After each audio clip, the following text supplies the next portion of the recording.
All right, good morning, everybody, and welcome to the November 22nd, 2022 Hempstead Town Board meeting. Madam Clerk, would you please call the roll? Supervisor Clavin. I am here. Councilman Carini. Here. Congressman-elect Diaz-Padrón. I am here, thank you. Councilman Dunn. Here. Deputy Supervisor Gooseby. Oh, she's not here, sorry. All right. Councilwoman Miller. Here. And Councilman Muscarella. Here. And Receiver of Taxes Driscoll. Here. Okay, I'm going to ask our Receiver of Taxes to lead us in the Pledge of Allegiance.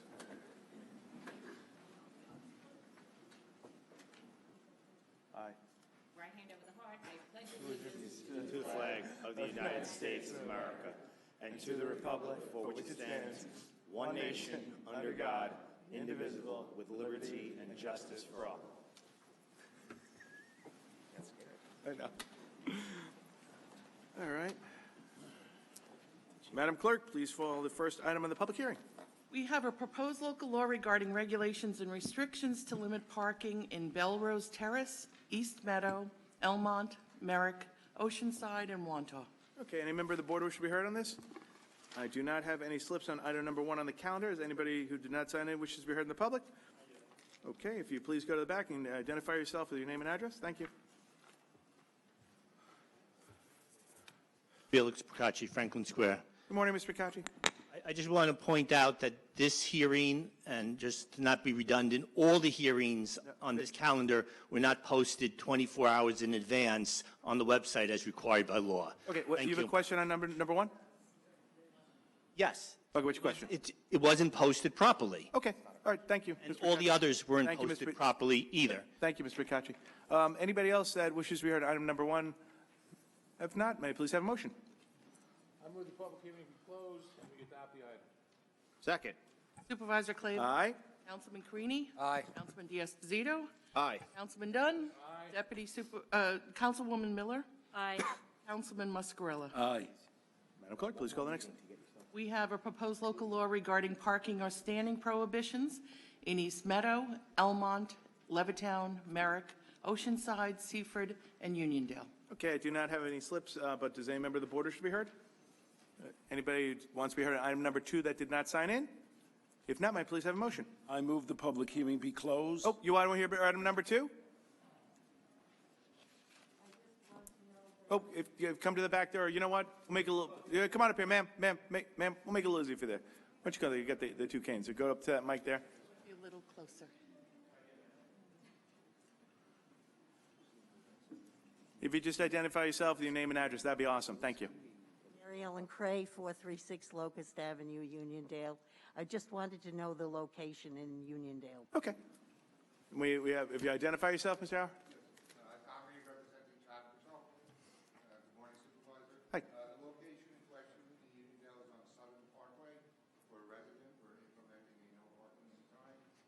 She's having problems with people parking in front of her house for extended periods of time, hanging out at all evenings during the night. So she just wanted to clear the area out of parking cars. So we'll be implementing the restrictions for her. Okay. Thank you. No problem at all. Madam Clerk, please call the roll. I move that the public hearing be closed and the board adopt the item. Well done, Tommy. Second. Supervisor Clavin. Aye. Councilman Carini. Aye. Councilman Diaz-Padrón. Aye. Councilman Dunn. Aye. Councilwoman Miller. Aye. Councilman Muscarella. Aye. Madam Clerk, now please call the next item. We have a proposed local law regarding arterial stops in Elmont, near Lawrence, near Rockville Center, and Woodmere. Any member of the board wish to be heard on this? I do not have a slip. Does anybody who did not sign in that wishes to be heard on item number 3? If not, may I please have a motion? I move the public hearing be closed and the board adopt the item. Second. Supervisor Clavin. Aye. Councilman Carini. Aye. Councilman Diaz-Padrón. Aye. Councilman Dunn. Aye. Councilwoman Miller. Aye. Councilman Muscarella. Aye. Okay, Madam Clerk, please call the next item. We have a proposed local law regarding traffic regulations in the vicinity of schools in Belrose Terrace and Oceanside. Any member of the board wish to be heard on this? Okay, I do not have any slips on item number 4. Does anybody who wish to be heard on item number 4 that did not sign in? Okay, if you please identify yourself with your name and address. Thank you. Rita J. Meriday, taxpayer. My question, I just need clarification with regard to what this law actually entails. Okay, Mr. Reed, identify yourself again. Thank you. Tom Reed representing. The two locations for this section is for Oceanside and Belrose Terrace. The one in Oceanside was restriction requested by the school to establish a parking spot for their school buses. And the other location in Belrose Terrace, we're just repealing a conflicting ordinance that is conflicting with the new resident parking permit up in that area. So this is more relating to actual parking, but not as far as restrictions and things of that nature, like crossing. I just asked because when it said the schools, because we have a significant shortage in school crossing guards, and the safety of our children, and our seniors and veterans is at the utmost, and just wanted to make sure that we're all on alert and working within our districts, particularly our schools, to make sure that our children, and all those who are dependent on these support services get safely to where they need to be. So that's why I just needed to have some clarification with that. But again, we do have a significant shortage of crossing guards. So if anybody knows of any crossing guards, please get in touch with the police department so that we can get our officers off of the corners and back on patrol. Thank you. Okay, anybody else have any questions on item number 4? If not, may I please have a motion? I move that the public hearing be closed and the board adopt the item. Supervisor Clavin? Aye. Councilman Carini? Aye. Councilman Diaz-Esposito? Aye. Councilman Dunn? Aye. Councilwoman Miller? Aye. Councilman Muscarella? Aye. Yeah, okay, Madam Clerk, please call the next item. We have a proposed local law regarding gross weights restrictions in Elmont. Okay, any member of the board wish to be heard on this? Okay, I do not have any slips. Is anybody who did not sign in wishes to be heard on item number 5? If not, may I please have a motion? I move the public hearing be closed and the board adopt the item. Second. Supervisor Clavin? Aye. Councilman Carini? Aye. Councilman Diaz-Esposito? Aye. Councilman Dunn? Aye. Councilwoman Miller? Aye. Councilman Muscarella? Aye. Okay, Madam Clerk, please call the next item. We have a handicap parking on public streets in Franklin Square, Roosevelt, South Hempstead, and Uniondale. Okay, any member of the board wish to be heard on this? Okay, I do not have any slips. Is anybody who did not sign in wishes to be heard on item number 6? If not, may I please have a motion? I move the public hearing be closed and the board adopt the item. Second.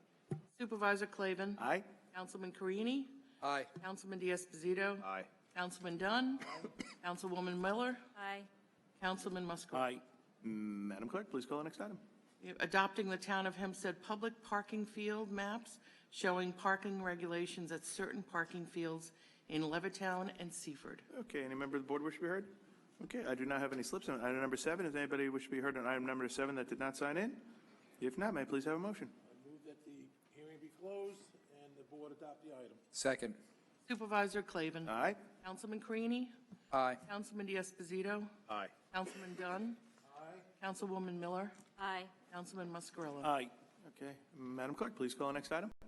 We have the application of, the continued application of Baldwin Jazz LLC, care of Breslin Realty Development Corp. in the Baldwin Mixed Use Zoning Overlay District of the Building Zone Ordinance. Okay, good morning, Council. If you identify yourself. Good morning, Elizabeth Kashignano with the law firm Son Ward Braff Koblenz, 333 Earl Ovington Boulevard, Uniondale, New York, 11553, for the applicant Baldwin Jazz LLC in care of the Breslin Organization. With me today, I have David Orwasher, Chief Development Officer, Breslin Realty, and Baldwin Jazz LLC, along with Justin Breslin and Ken Breslin from the Breslin Realty Organization, Walter Sieber, Director of Site Development at Cameron Engineering, Jack Raker, Architect with Minnow Wasco, Dave Tepper, Planning Manager at Cameron Engineering, Rebecca Goldberg, Sequa Traffic and Parking Engineer with Cameron Engineering. And as you know, on October 3rd, we were here and presented extensive testimony by myself and our experts. And we also heard from some of the residents in the area who we were thankful to meet with on November 3rd in my offices.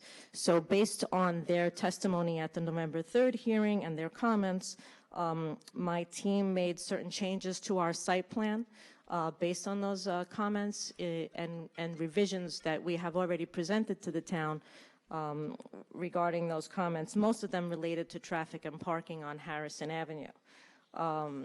So I'd like to call up Walter Sieber from Cameron Engineering to discuss the changes made to the site plan, and I'll also call up Rebecca Goldberg from Cameron to discuss the updated traffic impact. They'll also discuss the changes that stemmed from our discussions with PSE&G to bury those underground lines and the easement that was created that would affect the parking adjustment. As the town knows, I also submitted a letter dated October 19th that described all those changes that were made, and I'll submit that today for the board at the conclusion of our testimony. At this time, I'd like to call up Walter. Good morning. Just give your name and address. That'd be awesome. Morning, Supervisor, members of the board. Walter Sieber, Director of Site Development, the firm Cameron Engineering and Associates, with offices at 177 Crossways Park Drive, Woodbury, New York.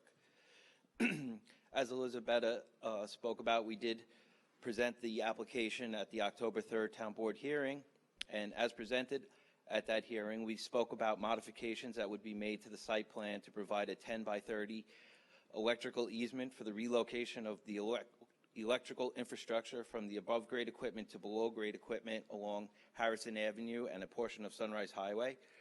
This required the reconfiguration of the low-level parking area, which had an impact on the parking, which Rebecca can speak to. The site plan and building design was also revised to show mechanical space closer to Grand Avenue frontage, where both the domestic and fire protection water will be connected to the municipal main in Grand Avenue. We also heard from the residents a concern with regards to additional traffic flow onto Harrison Avenue. In an effort to mitigate those concerns, we evaluated what, if anything, could be provided to reduce traffic from the applicant site onto Harrison Avenue. The result of that analysis is a reworked building access driveway, residence drop-off area, and redesigned loading space and delivery drop-off area. The combination of these modifications to the site plan resulted in an all outbound traffic from the development turning left or going northbound towards Sunrise Highway. No southbound traffic will be exiting the site and going toward Merrick Road. Reinforcing this left turn movement, changes were made to the southerly radius of the development driveway. A left turn traffic arrow was added to the site plan, and additional regulatory roadway signage in the form of left turn only signs will be installed on both the site and on the east side of Harrison Avenue directly across from the driveway. Similar changes were also made to the 12 surface parking spaces slightly further south on Harrison Avenue, which will also direct all egress traffic leaving that parking facility in a northbound traffic pattern. One other change is that we did add the 6 additional EV charging stations to that parking facilities. Additionally, the developer will also be seeking to have the town sign Harrison Avenue with no parking restrictions on both sides of the street from Sunrise Highway, a distance of approximately 350 feet south, which will help free up the width of Harrison Avenue if no cars are parked on either side of the street at that location across from the Dunkin' Donuts and the proposed development. I just got a quick question on that. You said, Council, you spoke with the neighbors, correct, on that? You explained to them that your idea of making no parking there? Correct. We did have a meeting at the offices of Town Board, and we discussed and presented that site plan. Okay, great. Supervisor. No, ladies and gentlemen, like I said, ladies and gentlemen, we're going to be calling everybody up. We're going to give everybody their opportunity to be heard. So please, I'm going to give everybody the opportunity on this. So I just wanted to make one comment on that, Supervisor. Based on the residents that appeared at the last hearing, we invited them all to my office. Some came, some called by phone. We sent them the site plans. It was their request to have no parking signs in that section of Harrison Avenue.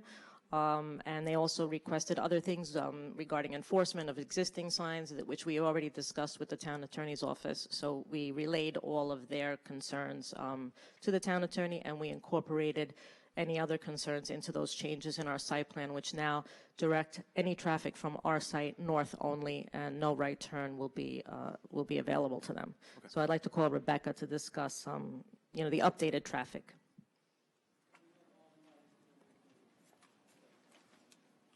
Hi, good morning, Supervisor Clavin, board members. Rebecca Goldberg with Cameron Engineering, business address 177 Crossways Park Drive, Woodbury, New York.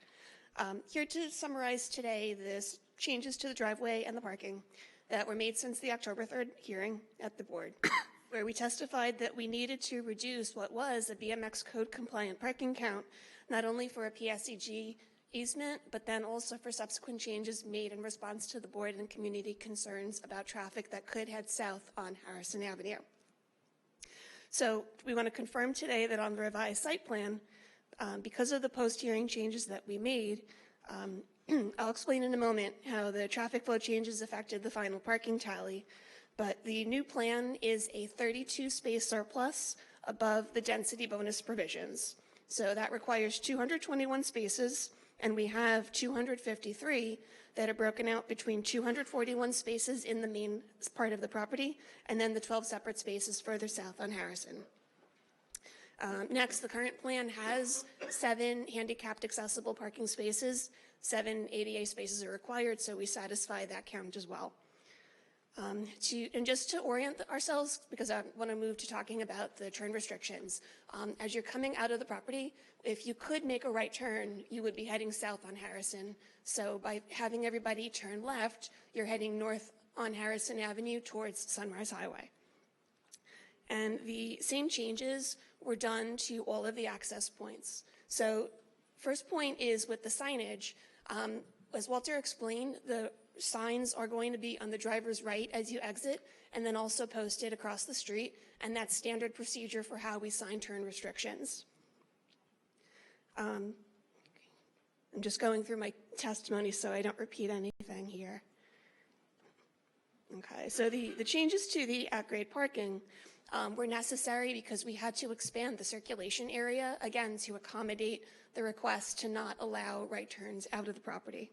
The same driveway radii are done at all 3 access points. That means the drop-off lane aisle, the main access on Harrison, and then the 12 parking space access as well. To put it into context, we have what's called a 2-foot radius, which is almost a square on the driver's right side, and that's to make it physically unworkable to make a right turn. To put it into context, we would normally have roughly a 20-foot radius, 10 times the size, if we were allowing right turns. So by drastically reducing that radius, we make it physically unworkable to make a right turn, and it helps enforce the turn restriction that the board and the community have requested. And, we just needed to also do an additional change because of the way that the drop-off lane is parallel to Harrison. So it's okay for a car to come out of that drop-off lane and make a left turn, but because that drop-off lane could also be used for trucks, Amazon deliveries and such, we wanted to give those truck drivers the ability to maneuver around this reduced area around the south side of the building to get to the main Harrison access where they could be facing the street and then make their left turn without swinging out so far that they might need to make a 3-point turn or something like that. So the changes, that's why we had to reduce the parking count to the 253. But again, we are a 32 space surplus above the density bonus number. There is no change in the traffic numbers. We are still within those secret thresholds.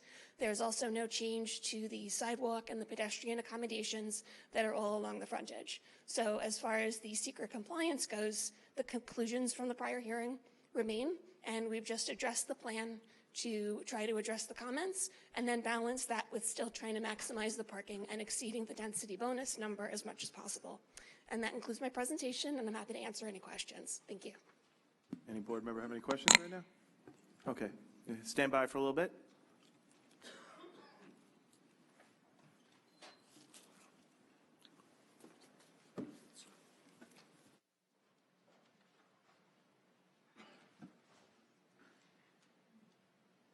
Okay, so as discussed, there were changes to the calculation of FAR and parking that were made to the plan.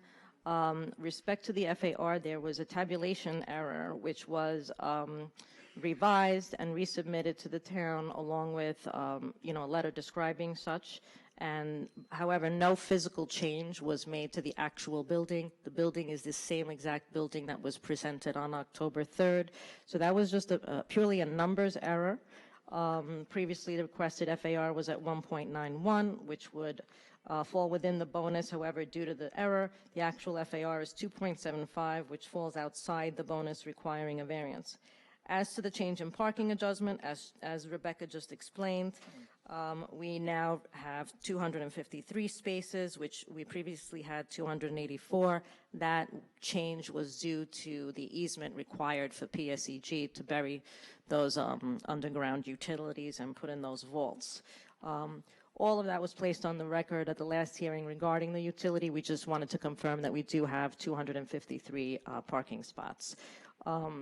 The minimum parking required with the adjustment would be 221, as Rebecca stated. As to all the development and design criteria and the variances, my office drafted a detailed letter to the town, which reflects and substantiates the satisfaction of the bonus criteria and the factors related to the variances. We submit that this project satisfies all those criteria based upon our previous testimony and written submissions to the town. Further, we also submitted a detailed correspondence which satisfies the factors the board must use when granting variances, and we will submit that letter again today for the record. And we submit that the project will not create an undesirable change in the community.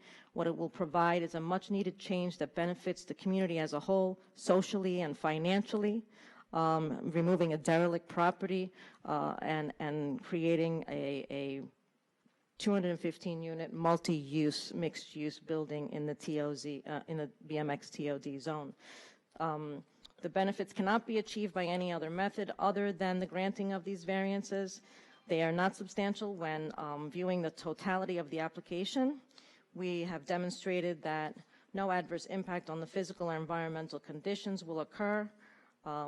And although they can be considered self-created in nature, in order to achieve the stated intents and purposes of the code to their fullest capacity, they are necessary, and I'll submit that November 11th letter to the board as well.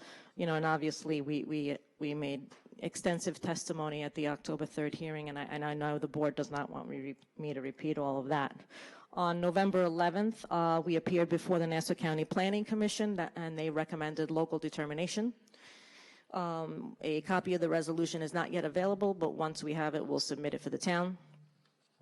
And the town's consultant, VHB, issued an updated consistency analysis recommending a negative declaration in this manner.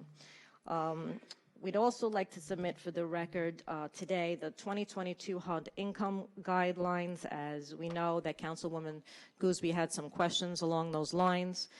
We do have 10% workforce housing set aside at 80% of area median income. And as for the rents for those units are proportionate, and they will be at 30% of the 80% AMI numbers. So for example, if a one-person family seeks to rent a studio and their maximum income can be $80,000, then their yearly rent would be 30% of that number at $24,000, $2,000 a month. And that's just by way of example. As you know, by the time if granted it was built, it'll be years from now, and we don't know the exact HUD income guidelines at that point in time. The other units will be market rate, as stated previously. So at this time, we'll be here. We know there are people that would like to speak on this application, so I'll reserve the conclusion for after all of that. Unless the board has any questions from the experts at this time. Any board member have any questions for the board experts at this time? Okay, as you know, there are a number of residents who want to be heard, so I appreciate that. So we'll start, and when we call your name, if you come on up and go to the back mic and give your name and address. Ms. Craig, we have you listed as wanting to speak on this item. Ms. Craig, did you want to be heard on this one? No? Okay. Ann Calvo, did you want to be heard? Okay, if you just come to the back and give your name and address.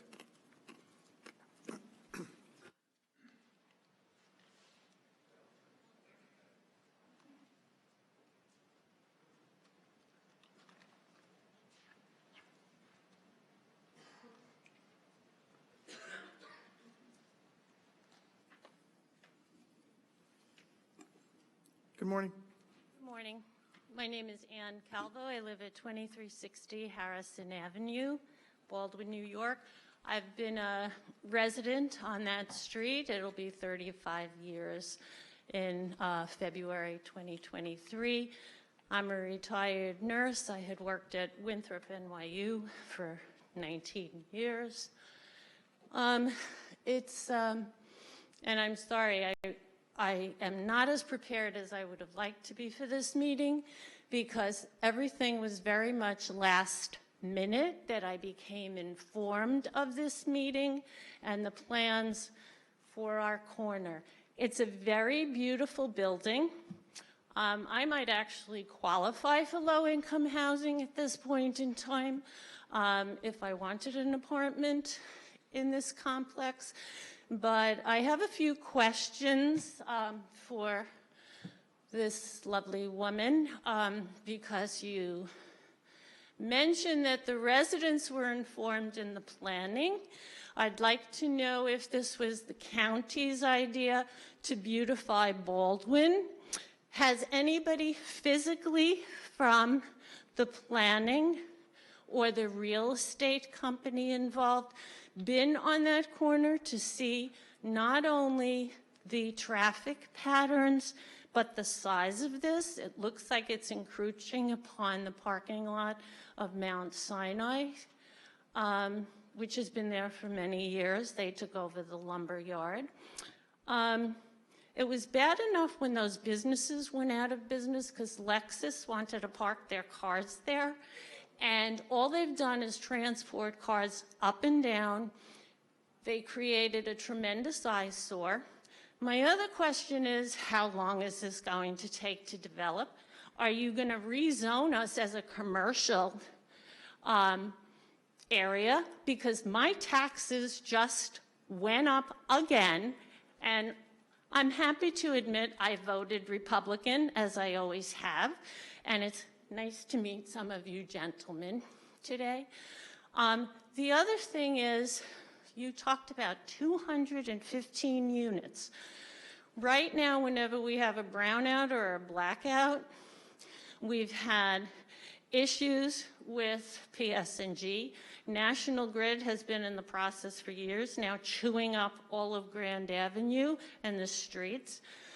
We have access from Sunrise Highway and Merrick to come down to our own homes, but you've got school buses picking children up. You have the garbage trucks coming up and down that block. And if I was hearing correctly, my other question is, the people will be making a right, so you're at the corner where Dunkin' Donuts is. Are you making that whole block a one-way or a two-way, which means then we'd Ms. have Calvo? We have a 3-minute rule, but Oh, no, that's okay. Listen, sorry. that's okay. Because I have a lot more. No, and trust me, I got the vibe. So why don't first I'll let the council respond, but also I'm going to ask her to sit with you after to do follow-up because I know you have a couple more. So maybe, Councilor, if you want to respond to a couple of them, but I'd also ask you if you could. Thank you for your time. No problem at all. But if you could also after. Sure, meet with I'm Ms. not Calvo. going anywhere. I plan to spend my day here. Thanksgiving, you never No know. problem. So those are a lot of questions. Sure, sit down, and I'll be available to answer each and every one. As for the planning of this, as the board knows, as many people know in this room, this has been going on for years with New York State for the DRI districts, and the code was developed based on all the studies that were done in the Baldwin area, and I think it was in 2017 that the recommendation for this BMX code was done. So in that respect, yes, my client also had a total of 5 town halls to discuss this project over the years. We do have 800 signatures, 700 plus signatures in support. And of course, we're always happy to meet with neighbors, and we will continue to do so just like we did a few weeks ago, and we'll do so again. So we're always open to meeting with everyone and being completely transparent. As for the traffic, it is still a two-way street. We are just requesting, based on comments and requests from those neighbors at the last hearing, that no parking signs be placed between Sunrise and where the transfer station is, in order to avoid, obviously there's a Dunkin' Donuts, there is a drive-through, and cars seem to spill over. So based on the comments from the neighbors, if there are cars parked on that area of the sidewalk, which would be across from our property, and there is a Dunkin' Donuts line forming due to the drive-through, that starts to make a lot of problems with congestion. So if we could eliminate that parking in that particular area in front of our own property and across the street, I think that would alleviate the issues that some of the issues that the neighbors were concerned with last time. What else? I forgot all. She had the question about, is there going to be any rezoning to commercial? I know she was concerned about that. Well, no, I mean, we're in the overlay district, which obviously all the existing zoning remains, and those applicants that want to petition to be part of this district are, which we are in the multifamily mixed-use district. The one last thing she mentioned about the density, the number of units, and Dave can testify to this, that the BMX overlay district contemplated 1,192 units, and we are just a small portion of those with this application. How many units is it? How many? 200 and? The application is for 215. Okay. Okay. And I'll be here in case she wants to ask more questions. And I appreciate that, Ms. Calvo, that she's committed to, and if anybody has to go, I will say the counselor is pretty good about if somebody has to leave, would you commit to doing a follow-up with anybody if they have to go to work or whatever we have to do? We'll do whatever we have to do. My name, number's on the record. I can hand out my cards, and everyone is welcome to reach me at my office, and I'll answer any questions and meet with them. Okay, thank you. Next, I have Karen Montalbano.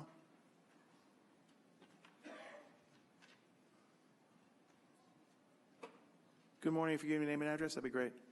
Karen Montalbano, Park Avenue, Baldwin. I am the government liaison for the Baldwin Civic Association. Been involved, as you may know, many times speaking on this project, been involved with speaking with the Breslin people and their council, etc. I was one of those who attended the meeting. They made sure I knew about the meeting, and from what I understand, they did invite anybody who spoke at the last town board meeting to come and voice their concerns.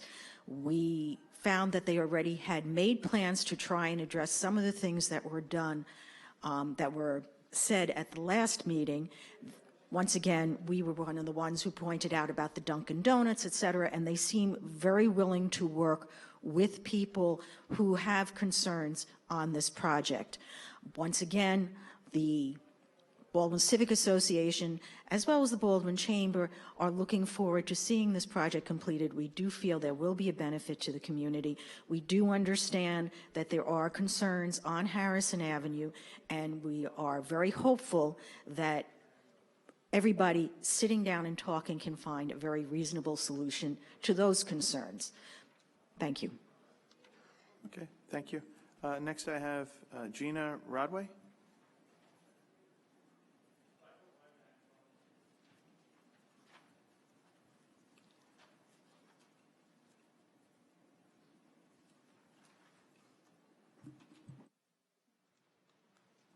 Good morning. Good morning, everyone. My name is Gina Rodway. I reside at 2339 Harrison Avenue, Baldwin. And I was here for the last meeting.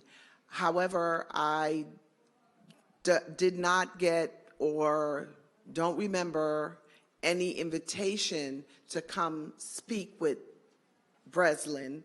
I know I got a card, but I didn't know that a meeting ensued for any of that. My questions are very blunt and to the point. Is parking completely blocked or just directed away from Merrick? Sir? That's one of my questions. Yeah, please. So what the engineers have done, there's no way to completely block any exit. So they have engineered the curbs So that makes very, very difficult for anyone to make a right turn. They would have to jump a curb with their vehicle. But I can have the site engineer explain to you exactly what they've done with the plan.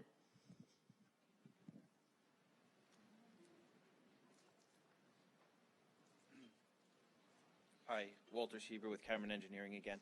Can I just ask, was your question whether or not parking is screened from the road, or you said blocked? So In other words, my question is, if there is going to be, first of all, I'm not sure how this goes. I'm trying to imagine it in my mind, but I would really like to see exactly what that looks like.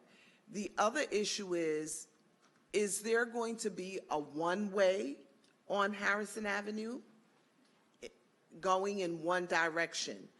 So in other words, if you cannot go towards Merrick and you have to go towards Sunrise, you're going to go out on Sunrise, come around the block, and go back right around and go right back into the housing situation that is being built. That is like one big go-around. Let's go out this way, come around, and go. That's going to cause a lot of traffic as well. My next question is, there are how many units? 215, and you said there are 253 parking spaces. So then if the area that I believe that you're talking about, which is that you can only go when you come out of the building, you can only go, or you're directed to go to Sunrise. If there are enough parking spaces, why do we need to put a one-way on Harrison Avenue? That's another question I have. There is no one-way on Harrison Avenue. That's not what's being done. So Harrison Avenue is staying two ways. Okay. The only people that are going to be directed north from our site are residents and anyone who is parking for the commercial uses in our lot. They are directed to go north on Harrison, but Harrison is not becoming a one-way street. Maybe there's one thing. When you say the word residents, you're saying residents who live in the complex. Correct. Okay, that's I think was a little confusing to people. Any tenants in the building, or any delivery trucks, or any vehicles that enter our property from Harrison Avenue will only be able to exit north. The rest of the street, the whole street, is still two ways. There is no, we're not doing a one-way street. So is there a situation, oh gosh, I'm going over 3 minutes. Is there a situation where I think the no parking signs are in question there on Harrison, because there are no parking signs there. You can only park there for 2 hours. So my concern is, I want those to remain. So the request is for all of the south of our project and south of the transfer station, there are many signs that say 2-hour parking all along Harrison. The request is to keep those, not take those away. The neighbors that spoke at the last hearing had recommended just enforcement of those signs, because they believe that people park there for the train and they stay all day, and when they're not enforced, they just keep doing that. So the residents feel like they don't have their own place to park at times, and that's how it goes. So no, we are not requesting no parking on Harrison. We want those signs to stay. Everybody is in agreement that those signs are going to stay. We're just requesting no parking across the street and on our side, so there's no congestion with that Dunkin' Donuts drive-through situation that happens. Okay, so just for clarification again, so the no parking is limited to the front of your potential structure. Yes. And across the street by Dunkin' Donuts. Yes. It is not any further south for the Harrison Avenue residents. No. Right? But you are still proposing, saying we want to have the 2-hour parking signs remain there as they exist currently, I take it. And you're hoping that there'll be additional enforcement so people don't be bad neighbors to our friends on Harrison, right? Yes, that's okay. right. Okay, that's. I think the mic is off here. I don't know how to turn it on. I don't know. Oh, no, it's on. Okay. The other question I have is property value.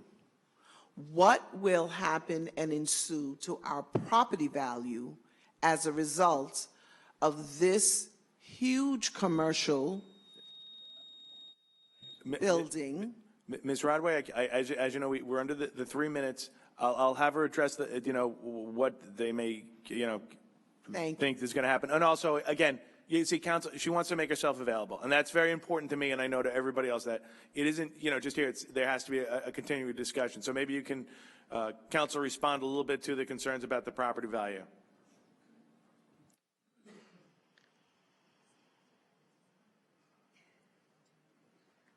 I'm sorry, Supervisor. I was She wanted to know if there was any indication or any estimation or any thoughts on how it would affect the site. Our real estate expert could not be here today, but he did present testimony at the last hearing regarding property values and their appreciation in the area once we have new residents to shop and dine. As you know, this will spark commerce in that area. It will spark, many jobs in that area. So we feel economically, we've done studies of our own. The town has done independent studies at the IDA reflecting those positive cash benefits and, not only to the Baldwin community, but to their residents as well and to those seeking employment. Also, I just gave Ms. Rodway a copy of a certified letter that was sent to her address, but for some reason it came back to us. But we've been more than, happy to meet with whoever, requests a meeting, and we'll be here. Thank you. Next I have Rhonda Eisenberg. You're going to pass? Okay. After that, I have Randy Arellano.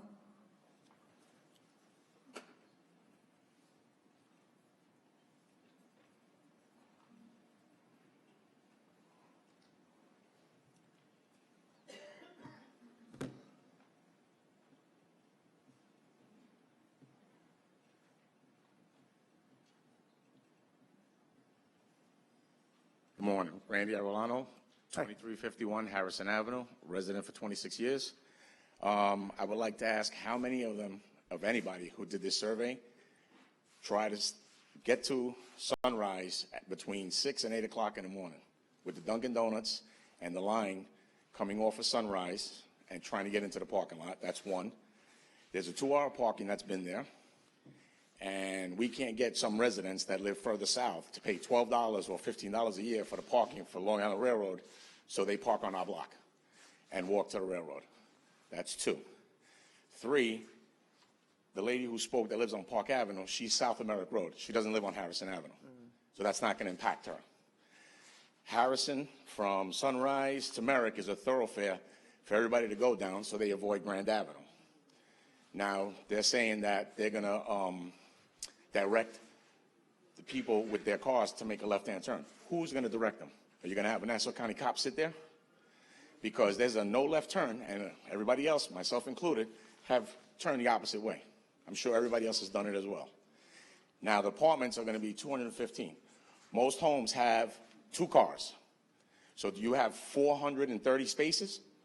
These cars are all going to park on Harrison Avenue. So. Counselor?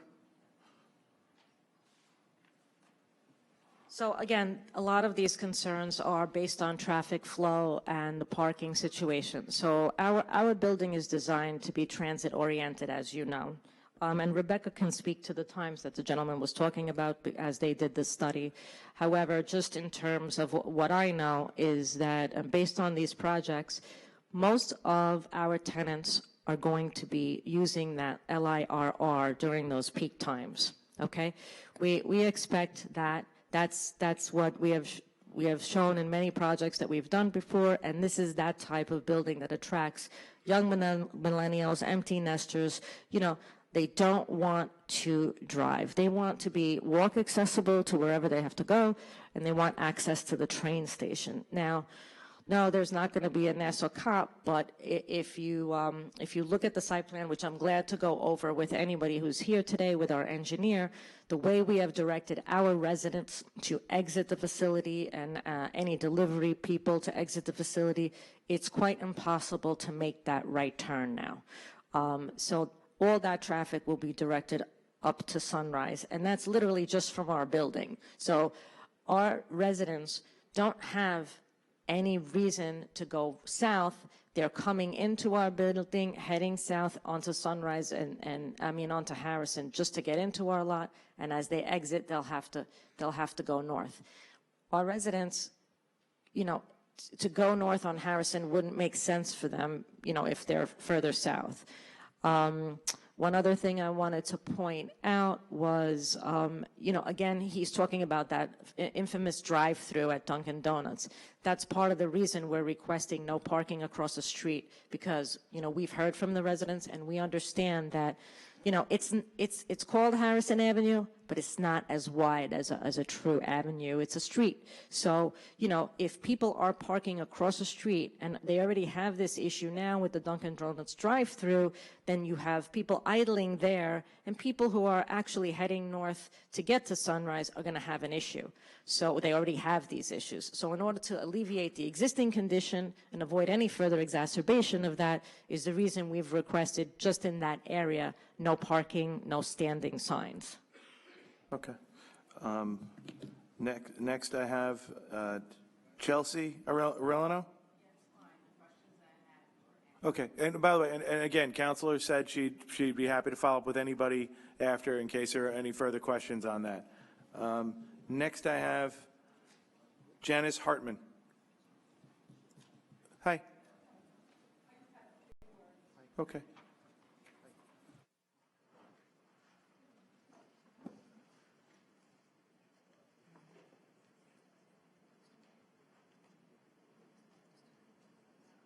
Hi, everyone. My name is Janice Hartman.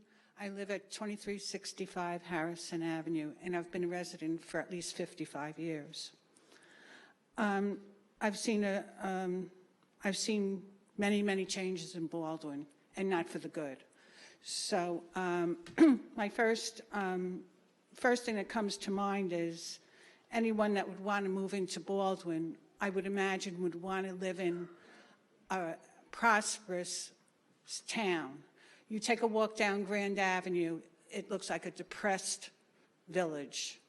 And I can't see people wanting to live a block away from a depressed village. There's no place for these people to shop there. You say you're going to put in a shop, or maybe a couple small shops and a restaurant, an eatery or whatever. I don't think that is going to make that much of a difference in Baldwin. You're making Harrison Avenue into a main thoroughfare. We have two-family houses on that street, and we need the streets for our parking, not parking of the overflow from the apartments to come. I would like to know, or if I can ask, what happened to the grant that was given to Baldwin to fix up Grand Avenue. I haven't seen anything happen, nor on Merrick Road much, where we were told originally it would take place. Ma'am, I'm sorry. Are you referring to the $10 million grant? Right. Okay, so I know that this was discussed the last few meetings when we've been discussing Baldwin. So that specific grant was not entirely for infrastructure. That grant was actually beneficial to the developers in order to develop the Grand Avenue corridor. It wasn't given to the town of Hempstead to put shovels in the ground and build sidewalks and repair streets and put street lights up. That's not, although it may have been presented like that, that's not really the case. Well, in your honest opinion, what do you think of Grand Avenue? Would you be enticed to come there to shop and to live? No, but I think that that's the purpose. I think that that's what we've been working on for the last few years. Where has there been improvement on Grand Avenue? Well, this town board has worked in order to put the zoning in place, not only to hope for smart development, but and also to protect the quality of life in Baldwin. I mean, that's what we've worked towards. That's why we put a moratorium. That's why we've moved towards making Baldwin a better place while trying to preserve the quality of life and protect overdevelopment. You're protecting overdevelopment. You're bringing congestion to Harrison Avenue. Ma'am, you asked what We this have town board is doing to make Grand Avenue better. I'm just explaining to you that over the last few years, there has been, we've taken steps. It's been a long process. This has been going on far longer than probably any of us have served on this board. And I think that we've made advancements the best we can. I don't see any. So Okay, I guess we disagree. Yes, we do. Okay. As far as residents being notified of these meetings, the town does have our addresses to send out our tax bills. Why can't you use our addresses to advise us of these meetings so everyone can attend, and maybe make it at a more convenient time that the working people of Baldwin can attend these meetings as well? Many of us haven't known about the past meetings, and a few of us found about this, and we spread the word around, or you wouldn't have as many people here today that showed up. Just so you know, the last meeting, Council, was that a night meeting? No. It was a day, and we had a full house. I just want to let you know. We had a full house here. We were here all day long, and I believe, Councilor, you advised neighbors in the surrounding area. Am I right about that? Yep. Well, I live on Harrison Avenue, and I did not get any notifications, so Okay. I don't know what happened. But I don't see the income that would be coming into these apartments. I don't know how they would be helping the town of Baldwin or the shopkeepers of Baldwin. Ms. Harmon, I'll ask you to follow up, but just so you know, at the last meeting, we talked about Harrison because that was a major concern that we were kind of focused on, that we're afraid of. There was no left initially. It was, going up and down, and we raised that as, a legitimate concern, that we didn't want Harrison to become, the cut-through with the area. So it just, residents came down and talked to us. But council will follow up with you. And like I said, this is just a hearing. It's a hearing today, that's all. We have children living on. I understand. We have a number of residents. Like I said, I got to stay to this 3-minute rule here. But council will make itself available. And we, like I said, we're just listening to the residents right now. Okay? It's the only people being affected by this are the people on Harrison Avenue. I understand, Ms. Harmon. American Sunrise. I heard you loud and clear with the concerns, and that's why I said we're listening to you, and we're going to follow up here.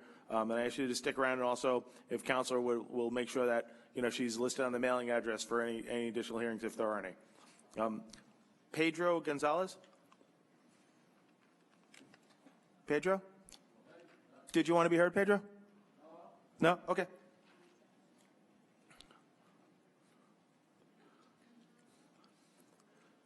Stelios Karadzazias? He's with you? Okay. John Sparacchio?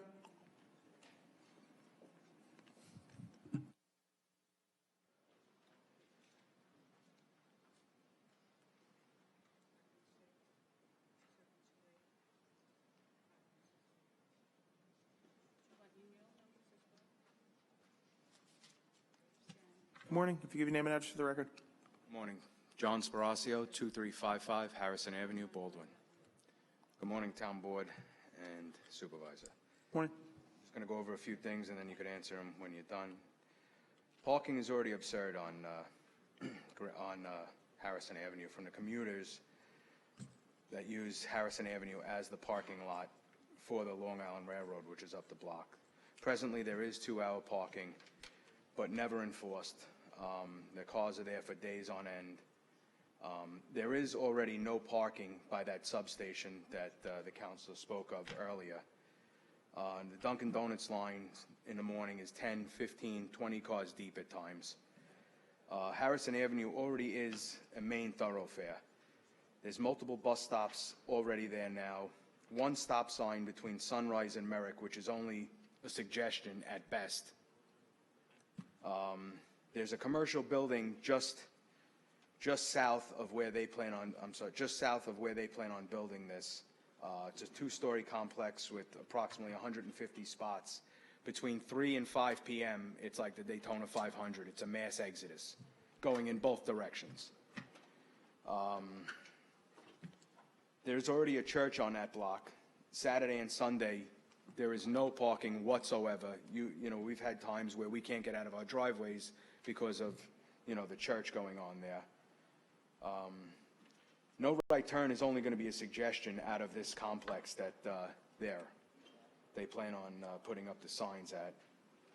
Why can't there be an exit or entry on Grand Avenue similar to what the commercial parking lot, the commercial building for Mount Sinai uses? They have an entrance and exit on Grand Avenue, which is more of a thoroughfare. There's traffic lights and you can get in and out there instead of using a residential street. My concern about the infrastructure and sewage, you know, you're going to add 400 more people. Can the infrastructure support that? You know, I understand you have 700 signatures for. I could guarantee you don't have 700. I can guarantee you don't have 10 signatures on Harrison Avenue. I'm sorry, but there's no way. You might have got it from where this lady lives. I'm not quite sure where she lives. The parking spots, are they paid for on top of the rent? Or is that, you know, oh, we have spots available, but you got to pay $400 for a spot. Oh, no, I'll just park on Harrison or Grand. And do we know what the rent is going to be in these? When you say market rate, is market rate in 3 years from now when, you know, a mortgage is going to be whatever it is and rent is going to be whatever that is in 3 years from now? I think that's all I got. Thank you for your time. Councilman D'Esposito, congratulations on your win for Congress. Thank you. Thank you. Councilor, if you could maybe give a response here to a couple of those questions in particular. Yes, so Rebecca is going to address the statements as to traffic that he was concerned with. Nope. So again, Rebecca Goldberg, Cameron Engineering. First, to reiterate, we have the no right turn signs, and we also have the physical curb that makes it physically unworkable to make right turns. There's really nothing else we can do to prevent people from making right turns, but we're trying to redesign our driveways to address that concern that the board and the community had. To recap a couple of items, because I'm not sure everybody was aware from the last hearing, there was already an area-wide generic environmental impact statement that the town did, and they identified traffic mitigation at multiple intersections. So this application is within the confines of that prior environmental impact statement. That's number one. Also, as with respect to parking, about 85% of these units are studios and one bedrooms that do not need or require by code 2 spaces per unit. Again, the environmental impact statement addresses the parking requirements in the TOD zone and other places in Baldwin with respect to the numbers of bedrooms and then with respect to the square footage of the commercial space. We are above those requirements, so we are not going to have parking spilling out onto Harrison associated with our site. We do hear there are concerns with existing items like the Dunkin' Donuts and other items on Harrison that is not related to this application. And again, happy to answer any other questions. Actually, he had a really interesting point that, so I rent a unit. Am I guaranteed a spot, or do I have to pay extra for the spot?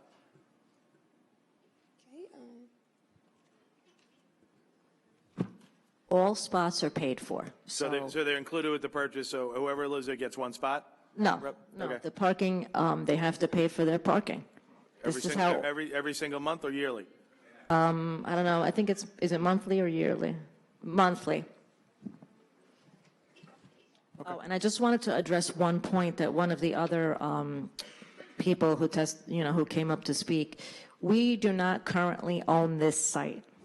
So anything that's going on there now with cars being moved on and off the site, we don't own or control this site at this time. We are the contract vendee. and our contract is based on approvals. So again, if there are any issues with the site that are currently happening now, they're not under our control. Okay, all right. Next I have Mira Meriday. Yes, ma'am. We're going to take questions. You've had the 3 minutes, and like I said, council will stick around here. We have a number of people to go through here. If you please give me name and address for the record. Thank you.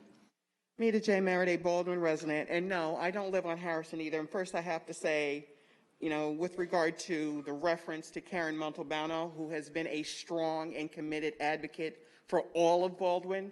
So, when people say, okay, this person's not speaking for me, they don't understand where I'm coming from. She's one of those that was out here, because I don't know many of you, but she's been one of those that's been out here for the $10 million that the town was going to put on hold, okay? She's been out here, okay? So I just wanted to clarify that. I wanted to get that clear. And just so you know, I don't live in Harrison either, but I've also been out here for the residents of Baldwin, for our underserved veterans. I've had 3 hours of sleep just over at the Armory at Freeport for the stand down that ends at 1 o'clock. So if anybody's served, they need their resources, go and get them while they're there, okay? So I'm already amped up here. Now I'm looking at this. I was also at that initial meeting, and I didn't get any notification about the following meetings. And my issues have to do with, similar to what the residents who live on Harrison, but those of us who live in Baldwin, with regard to the tax breaks, the increase on not only the traffic for you, but on the water and the sewer support services for all of us in Baldwin. We're an unincorporated hamlet, okay? And the way they're going to dice you up with the redistricting here, as well as with the county of Nassau in 3 pieces, we need to be unified in this situation. We don't need to divide and talk about, you don't live on my street, you don't live on my avenue. We have to be unified in getting the answers to this situation. Because I want to know specifically who all is involved. Generally, you look at other occupations, what is the retail occupancy for these establishments that they say are going to create jobs and bring in businesses? Drive through these other communities where they have empty buildings. They're pretty, but they're empty. They're not occupied, okay? Let's talk about that, okay? Let's talk about these other communities that build these housing units and we don't even know about them and they're already rented out. Not with our seniors and our veterans and our young people who can't afford to live here, but they're already rented out for, like you said, people who don't know our community, don't know the values that we try to place it here. And as you said, how can we have enforcement for the tickets when we can't get our police officers off the corner crossing our children? Okay, so there's a lot of things that we need residents, not just focused on your block, but focused on your community, focused on your taxes, to ask the questions and put it on the line. Okay, where's the diversity in the contracting? Newsday just did an expose about no bid contracts in the town of Hempstead. So we're bringing in contractors who are friends and relatives, who are not hiring people who look like us, who live here and pay these taxes. Where are the answers to those questions? Okay. United Thank you, Ms. Baldwin. Meriday. Okay, we thank appreciate it. Next, I have Jean LaRoche.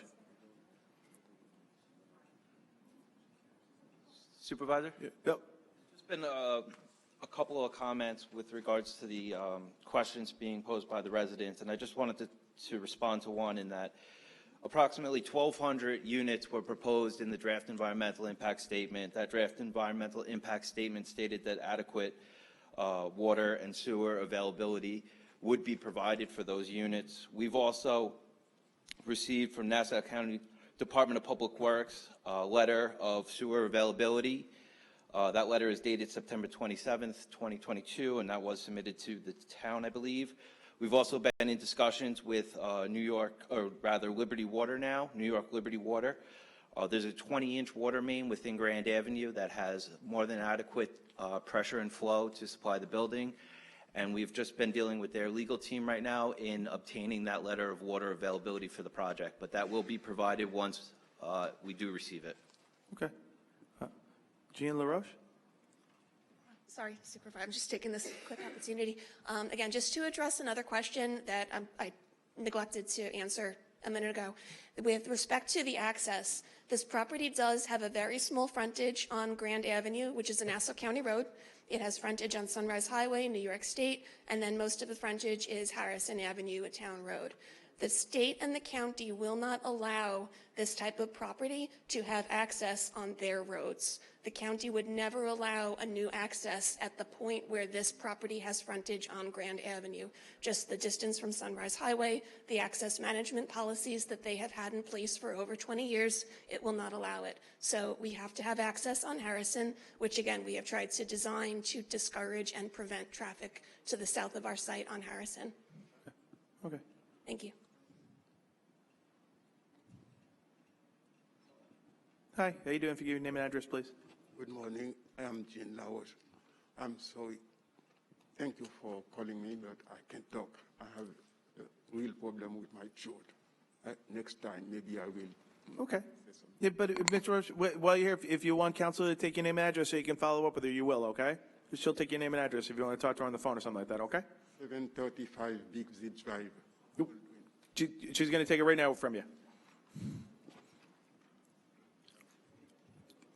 Okay. Next, I have Stephen Greenfield.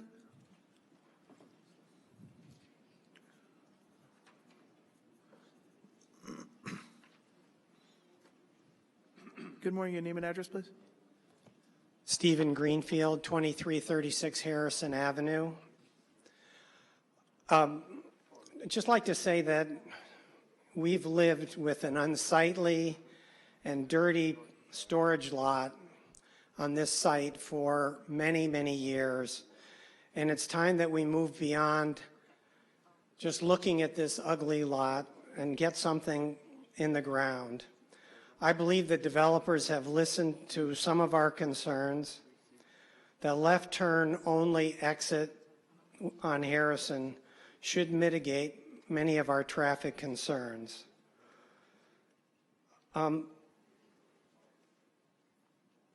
Moving forward with this project is the first of several that will hopefully transform the Grand Avenue corridor to make it a more attractive place, to make it a place where people will want to shop and eat. And at some point, we have to take the risk to do that, to move forward. I asked for two things. One, that the left turn only procedure be in place during the construction period so that construction vehicles are not turning down Harrison. That would be very disruptive. And secondly, I would ask that Councilman Carini, who represents our area, create an interdepartmental working group that would meet periodically with residents during this construction period to make sure that our concerns are addressed. Thank you. Okay. Next I have Susan Cools.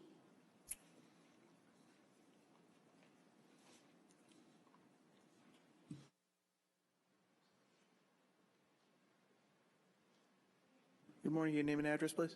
Good morning. Susan Cools, 2094 Grove Street, Baldwin. First, I would like to say, I think, Mr. Carini, you had just said that you, the board, were trying to protect us from overdevelopment by putting a moratorium or proposing to put a moratorium on the overlay that we all as a community worked for years to get. I'm a little confused by that. What overdevelopment do you think you're protecting us from? We have no development because there's been years and years of proposed development that has ended right here at the town of Hempstead every single time. And here we are again. Last time I was here, last month, I spoke about another 10 or 11 proposed projects that want to come into Baldwin because of the DRI or the overlay that, again, years of work have gone into. Well, now I hear whispers that at least a couple of those projects are probably going to walk away because they don't have the money to stay in this anymore because of all of the delays that have come from the town of Hempstead. Please stop doing this to us. We've all been here begging you to stop doing this. You're not protecting us from anything. Why don't you start working for us? Just vote yes on this. You do not need to review these plans anymore, because even these new changes, I've had them on paper for 2 weeks, so I know you have also. Please do the right thing for us. We are, every day that passes, and the residents of Baldwin need to know this, every day that passes, we stand the chance of losing more and more of the proposed projects that were looking to come into Baldwin. We're going to have nothing again, yet again. 30 years we've been doing this. Please. What projects were submitted that are being delayed right now? Can you specifically name some projects? I can't speak to them because we don't have a lot of these projects on file. They weren't filed. Breslin's filed? Public information. I don't know what's wrong with this mic. But there have been, again, I'm not going to make official statements. There are other projects in the works in Baldwin by property owners and by developers. Can you specifically name them? Because a lot of the DRI projects have not been submitted yet. So I want to know specifically, if you're going to see I don't have the authority to publicly. I don't have the authority to public name that. Breslin has a project on file. Okay. I'm overall in support of this project. We have to, though, deal with the community on Harrison Avenue to make sure some of their needs There are heard. are other projects that are going to walk away because they're running out of money. Again, I do not have the legal authority to specifically say that. But Mr. Carina, you're kind of new to this game. We've all been here for 30 years trying to get things done in Baldwin. So I don't even need to stand here and name 10 projects specifically. We know as a civic organization and people involved in Baldwin that there are these projects that are interested in our town, that are saying now they're not going to be able to stay. I'm just asking you to vote for this project. It's not perfect, no project is. We need you to start working for us and helping us, and let's get this started, please. Okay, thank you, Ms. Cools. Just so you know, I don't think Councilman Carini spoke just before now. That might have been the other councilman. Yeah, that was me. Secondly, we've moved forward with all the projects with the state, so I don't think we need to say that people are walking away, especially if you're making an innuendo. Breslin's making a wonderful presentation here right now, and we're listening to the residents, and we're going to continue to do so. We appreciate everybody coming down. Ms. Cray, I have you signed in. Do you want to speak on this one? You're busy. You signed in on everything today, okay? Gotcha. All right, next I have Kyla Chillers. No? Okay, no problem.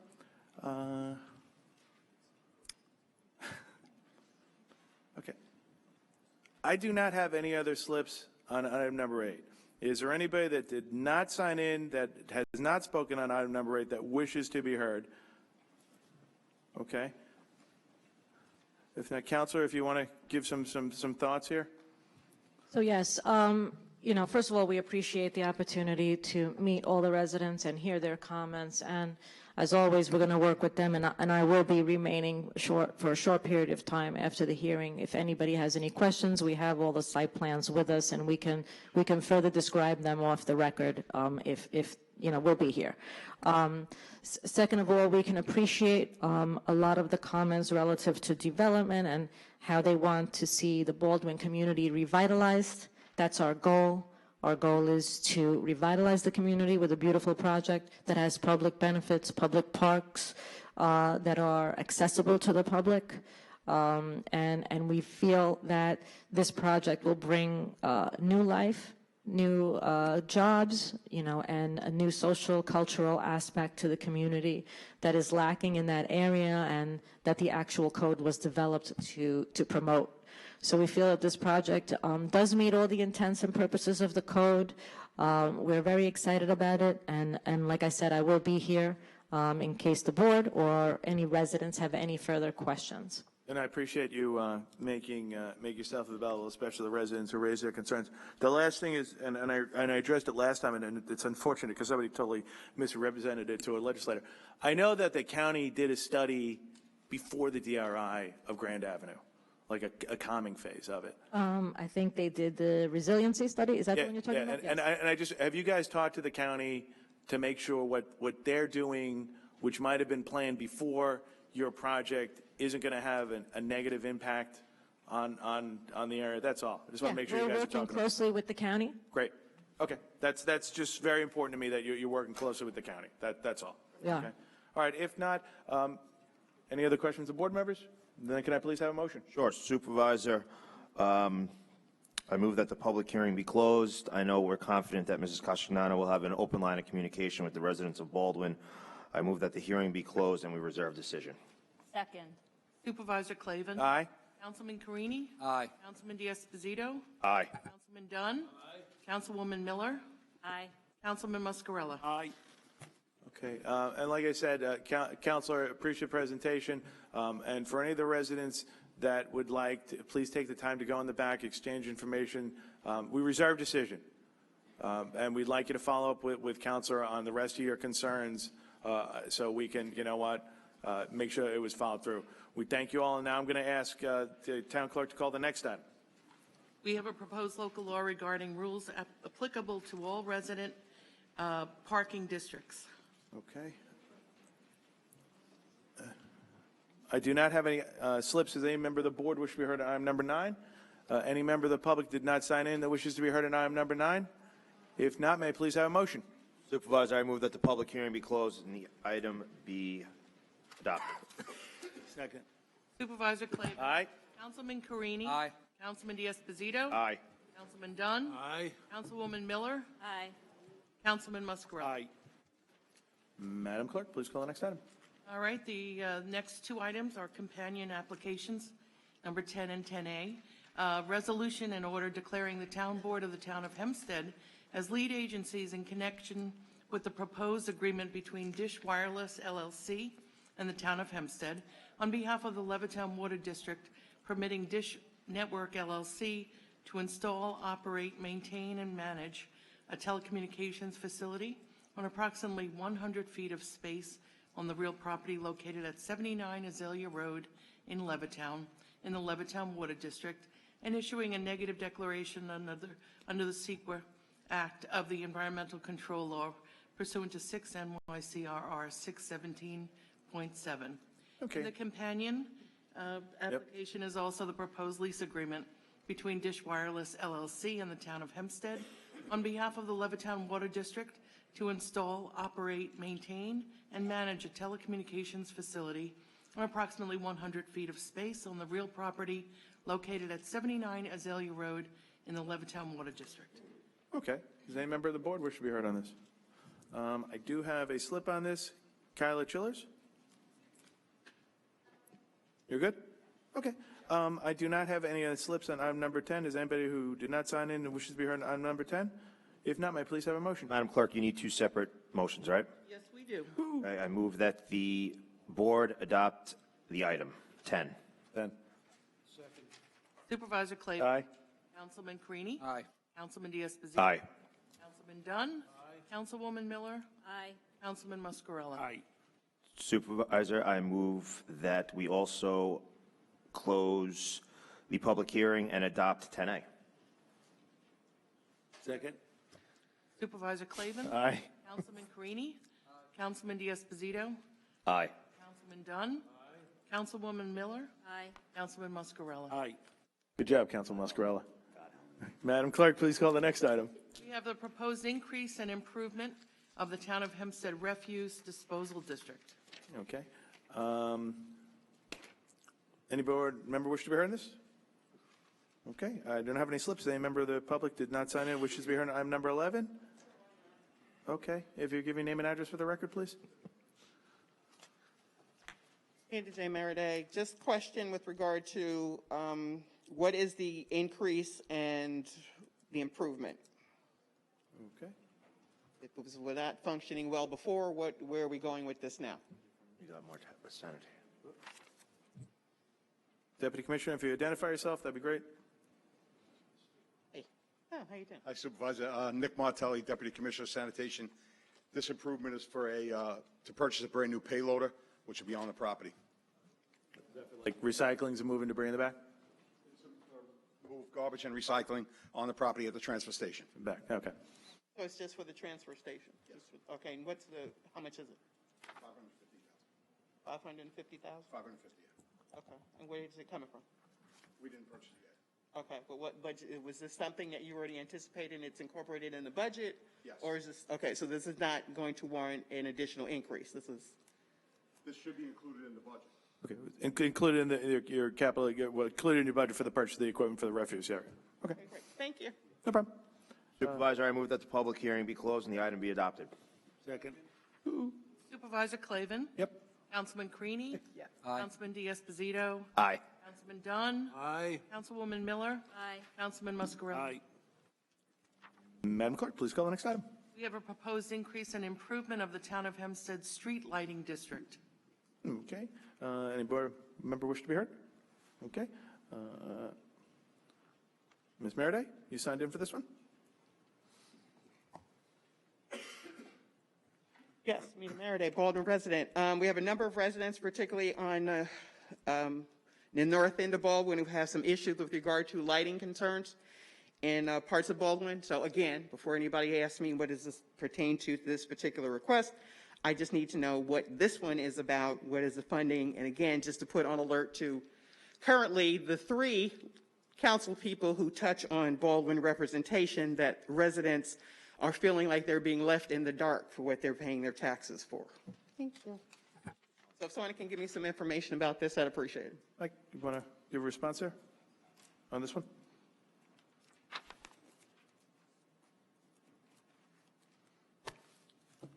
Our esteemed Town Controller, John Mastromarino. Supervisor John Mastromarino. This is for street lighting improvements. It would be for underground wiring, above ground wiring. A lot of residents don't realize that all the street lights in the unincorporated areas are the responsibility of the Town of Hempstead. We pay for them, we maintain them, and we upgrade them. And this is an ongoing upgrade of $1 million. So it's $1 million upgrade touching on which areas, or which communities are being impacted? Throughout wherever it's necessary. I defer to the engineering department wherever they feel it's necessary, or street lighting department. Ms. Merida, if you have a couple locations that you think the lights are out, you please forward it to your councilperson, and we'd be happy to follow up with that, of course. Okay. I'd definitely like your card so I can pass it on to the Civic Association. Okay. Okay. Anybody else wish to be heard on this? If not, may I please have a motion? Supervisor, I move that the public hearing be closed and the proposed increase and improvement be adopted. Second. Supervisor Clavin? Yep. Councilman Creedy? Aye. Councilman Diaz-Bazito? Aye. Councilman Dunn? Aye. Councilwoman Miller? Aye. Councilman Muscarelli? Aye. Madam Clerk, please call the next item. We have a proposed increase and improvement of the Town of Hempstead Park District. Okay. Any member of the board wish to be heard on this? Ms. Meriday? Already up here. Again, just need to know what locations, what parks are involved, and again, to speak to, at least we had some improvements with regard to Coes Neck Park, but residents are still concerned about the lack of resources to provide supports for, again, our seniors and our children, since someone basically in this facility said that, you know, if our seniors needed to go somewhere, particularly in the heat, they could take a bus and go to Merrick. Well, actually, Ms. Meriday, I will take a little exception with that comment. Because we run an amazing summer program down at the beach where we had a record amount of people show up. And during a heat wave, yeah, we do open up our senior centers as cooling centers to cool people. And lastly, much maybe to your surprise, we actually took the sands. We've now made it basically almost a 9, 10 month senior program that we're already seeing a great population. So, but when it comes to opening a senior center during a heat wave, it's a cooling center, and we have one, and we open the one in Baldwin as well. So that's to help people. As for addressing your question for the parks, I'll have you identify yourself. Morning, Supervisor, members of the Town Board, Kyle Megan, Parks and Recreation. Nice tie. So for this particular funding source, I believe we have field remediation work in Newbridge, irrigation in Newbridge, some building work in Echo. But from a separate funding source specific to Ms. Meriday's request on Coes Neck, upcoming, we have just finished a community room upgrade, and we have a new spray pad planned within this year. Awesome. That sounds like a lot of cool. Okay, and as I said, with regard to that, the bathrooms at Coes Neck, again, are still dated back to Beaver Cleaver, and residents, community leaders did look at the community room downstairs, and just kind of buffing like a 30 or 40-year-old floor that probably has mold up underneath it, because I literally had to wear my mask inside the facility, so I know that there is mold in that basement because we did have water in there at some point. So no, it is the upgrades. We still have needs in Coes Neck Park, and we still need to have resources and maybe year-round activities for our seniors in Baldwin. We do. Year round. We actually do. We have a senior center there. And by the way, last month we installed the brand new bingo. It was great. We have a thriving senior center there that it's open year round, that people are taking part in. You should come down. Really, we had a great. They love bingo there. We just made a major investment and a brand new upgrade in the bingo because the residents asked us to do it. Yes. Residents have other needs besides playing bingo, Supervisor, in case you're not aware. And again, if you wanted to, again, step down to the Armory at what's going on today, I've been to the see Armory. that they still have needs. So we been need there. other support services on a regular basis at Coes Neck Park. I would appreciate it. So I stand on what I said. Thank you. Okay. Thank you. Supervisor, I move that the public hearing be closed and the proposed increase and improvement be adopted. Supervisor Clavin. That's a yes. Councilman Carini. Aye. Councilman Diaz-Pasito. Aye. Councilman Dunn. Aye. Councilwoman Miller. Aye. Councilman Aye. Scarella. Madam Clerk, please call the decision calendar. On the decision calendar, we have the application of BP Products N.A. Incorporated to modify and amend certain declarations of covenants and restrictions dated January 14th, 2009, and recorded in the Nassau County Clerk's Office on March 24th, 2009, in Liber 12488, page 541, regarding the property situated in Merrick. Can I have a motion? I move the board adopt the item. Second. Supervisor Clavin. Aye. Councilman Carini. Aye. Councilman Diaz-Pasito. Aye. Councilman Dunn. Aye. Councilwoman Miller. Aye. Councilman Muscarella. Okay, Madam Clerk, please call the next item, or is it item continuously as 15 and 15A? You tell me. No, separate. Thank you. Separate? Okay. Number 15, we have a resolution adopting a secret negative declaration and determination of non-significance in connection with an application to rezone a parcel of land located in Belmore.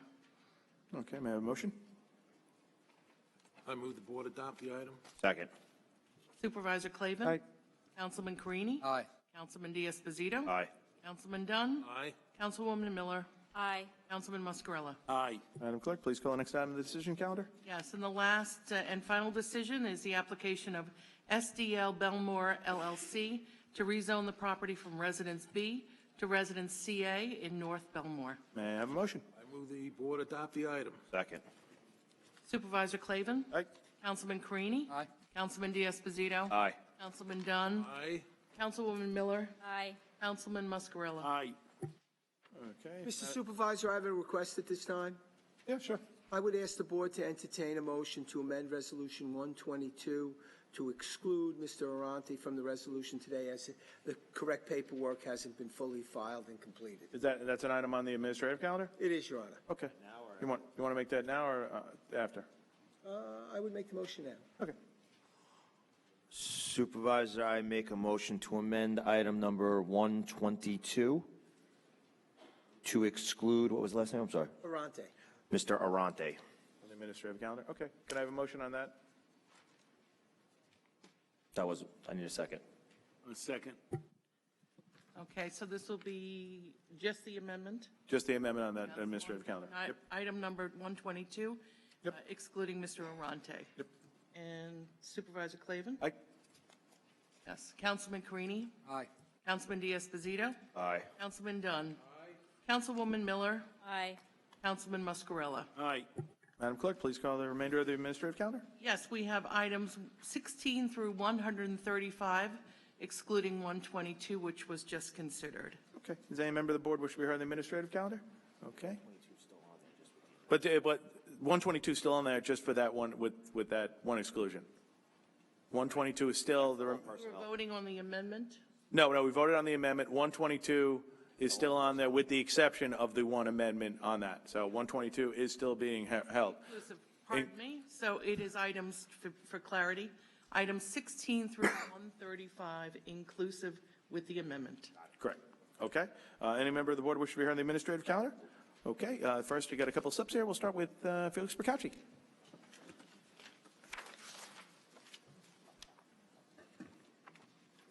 Good afternoon, Mr. Percacci. Have your name and address, please. Felix Percacci, Franklin Square. For items 21, 117, and 118, the proposals or agreements, were those posted on the town's website? Stop the clock, please. They will stop the clock. You don't have to tell people how to operate here. Now, it was items 21, 117, and 117. Okay. 118.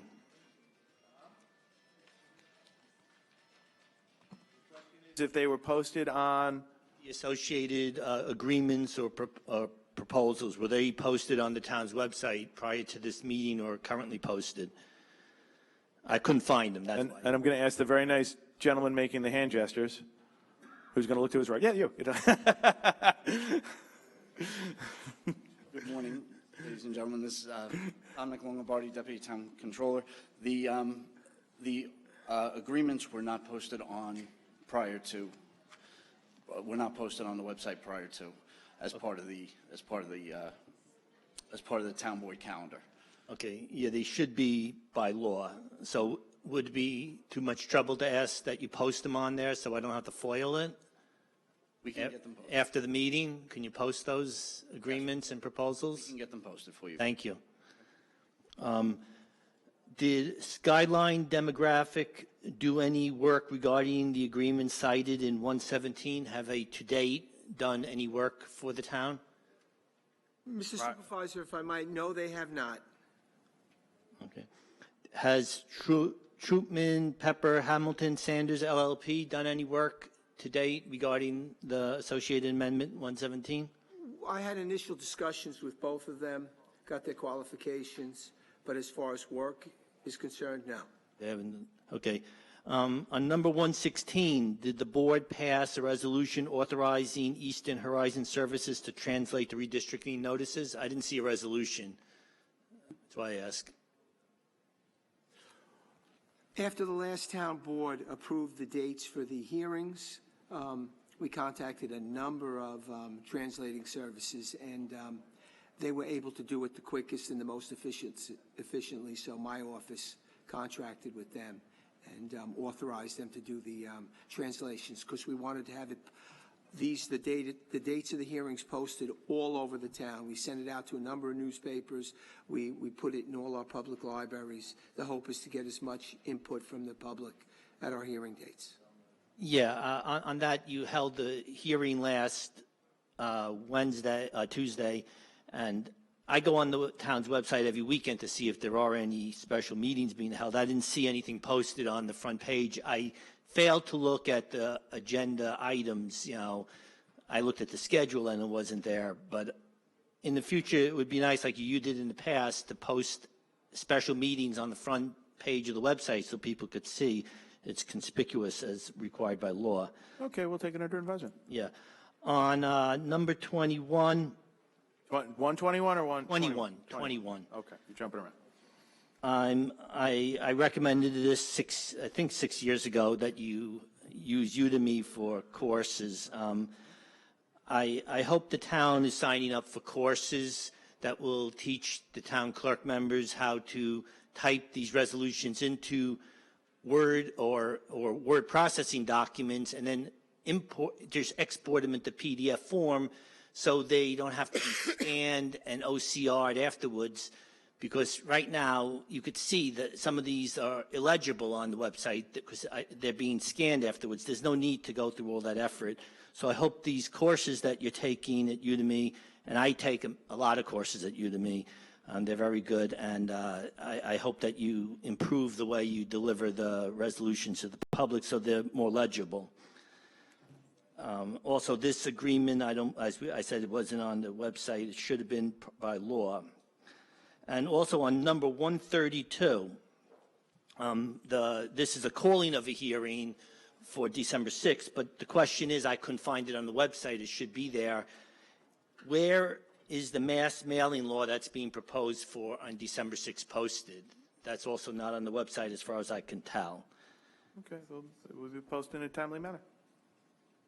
Excuse me? It'll be posted when the calendar goes up. Okay, but it should be posted prior to the calling of the hearing, so if people have any objection to the date because of any particular reasons, I could speak to it. Because you're referring to a law, and by law, you have to provide any reference documents, you know, if you read the open meetings law. Thank you very much. Thanks, Mr. Kachi. Happy Thanksgiving to you. Next, I have Ms. Meredith.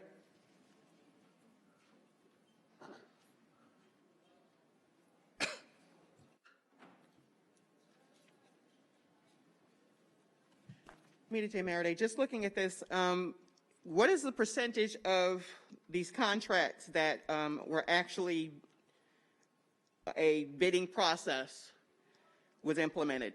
You know, how many of these contracts were no bid contracts? What? Would be the better question. That's one. And again, to Felix's point with regard to getting the information, why are we making payments for translation services when we're not even getting the information about the redistricting meetings on the town's website? What are we paying for? Okay. I'm going to ask the gentleman doing the sign language to take 2 steps back. Thank you, sir. Good morning, Ms. Meredith. Most of our contracts are bid out. We do have exceptions whereby they are personal services contract, meaning they could be attorneys, engineers, professional services, where we may not bid it out. However, at the beginning of the year, we established a list through a bidding process called an RFQ, where we qualify those professional services. So they are bid out at that point. When it comes to a specific job or specific a task that needs to be done, we will ask those who are qualified on that list to give us proposals at that point. Okay, but how old is that list? I mean, how are you diversifying that list? Because there's a lot of the same people and you're getting renewal contracts. And if Newsday is finally doing, you know, at least some minuscule investigative work, it's concerning to many of us when millions of dollars get allocated and then after the fact, folks try to claw it back and it's over with. Those RFQs are done annually. I'm sorry? They're done annually. The reviews are done annually? The RFQ process is done annually for all those. Okay, so how have we increased? What is the percentage of increase in terms of the suppliers, veteran suppliers, women suppliers, minority suppliers, when the same contractors are getting millions of dollars for tax money? At any given time, any of those businesses, minority-owned businesses, women-owned businesses, veteran-owned businesses are encouraged to submit proposals to us. We do get many businesses where they do qualify under any one of those 3 categories. Okay, when you say encourage, how are you actually going after them? Are you coordinating with veteran-owned business organizations? Are you reaching out to HBCUs? Where is the recruiting and the outreach when you're kind of just putting a little ad that, you know, you pay your money to Newsday and maybe 1 or 2 community publications? Translation, Spanish language, Arabic. How are we diversifying our outreach to be more inclusive when, again, we read in Newsday that you're giving contracts out for decades to the same individuals and companies? Now, if that doesn't smell of something that does not sound right or legal, I don't know what does. Again, I must have missed the Newsday article because I don't remember reading that. So I can tell you that we, again, encourage any of those businesses. We do put, especially for grant applications and things like that, we have language in encouraging all of those people to apply. So we do work very hard to get those businesses in, and we have increased over the number of years. So it's been working. Okay. All right. Thank you. Item number 94, the adopting the amendment for the subrecipient agreement between Town of Hempstead and Long Island Housing. With that rental assistance program, what budget line is that coming from? I know earlier in the year, the town kind of moved funds that were related to COVID that I guess most residents who are still struggling, those that did not get evicted, could have used that rental assistance. So is that rainy day fund going to be utilized for this type of grant, or are you going to tax residents? John, the rental assistance was a separate program. Am I correct about that?